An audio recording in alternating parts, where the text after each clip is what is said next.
Bruce Lee గాడు for the first time గెడ్డిలో అడుగుపెట్టాడు. వినడానికి చాలా సిల్లీగా ఉంది కదా, కానీ నాకు అది చాలా పెద్ద విషయము. మా ఇంటికి కొత్తల్లో వచ్చినప్పుడైతే బ్యాక్ యార్డ్ చూసి ఫుల్ ఎంజాయ్ చేస్తాడేమో, మంచిగా తిరుక్కుంటాడు అనుకున్నాను. కానీ గెడ్డిలో అడుగుపెట్టడానికి కూడా వాడు ఎందుకో భయపడ్డాడు మరి. కానీ ఈరోజు వాడంతటి వాడే సొంతంగా హ్యాపీగా తిరుక్కుంటున్నాడు. అండ్ సెకండ్ థింగ్ ఏంటంటే, మేము మొన్న డాగ్ పార్క్ వెళ్ళినప్పుడు బ్రూస్లీని డాబీని ఇద్దరిని ట్రంక్లోనే వేసామన్నమాట. నేను అసలు ఇంకా కొట్టుకొని చేస్తాయేమో అనుకున్నాను, కానీ అసలు కామ్గా ఎవరి పాటికి అవి మంచిగా బయట చూసుకుంటే ఎంజాయ్ చేశాయి. ఫస్ట్ టైం డాగ్ పార్క్ తీసుకుని వెళ్ళినప్పుడు అయితే బ్రూస్లీ గాడు అయోమయంగా ఉన్నాడు. అసలు ఈ కుక్కలేంటి, మనుషులేంటి, కుక్కల్ని ఇలా వదిలేస్తున్నారు, అసలు ఏం జరుగుతుంది వాడికి అర్థం కాలేదు.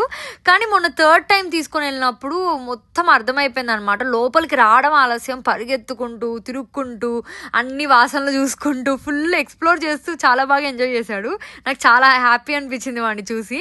అండ్ ఆల్సో డాబీ గాడిని చూసి కూడా కొంచెం కొంచెం నేర్చుకుంటున్నాడు. డాబీ గాడు అయితే చాలా బాగా చూసుకుంటున్నాడు బ్రూస్లీ గాడిని.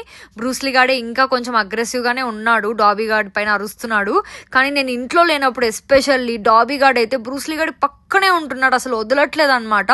మెయిన్గా వాడు ఎప్పుడైనా అరిచినా వచ్చి వెంటనే పక్కన కూర్చుంటున్నాడు. అసలు చాలా బాగా చూసుకుంటున్నాడు డాబీ. నేనైతే నాకు చాలా ప్రౌడ్ అనిపిస్తుంది డాబీని చూస్తుంటే. ఫుడ్ ఒకటి మంచిగా షేర్ చేసుకుంటున్నాయి, ఇది నాది అది నీది అన్నట్టు కాకుండా ఎవరికి నచ్చింది అవి తింటున్నాయి అనమాట.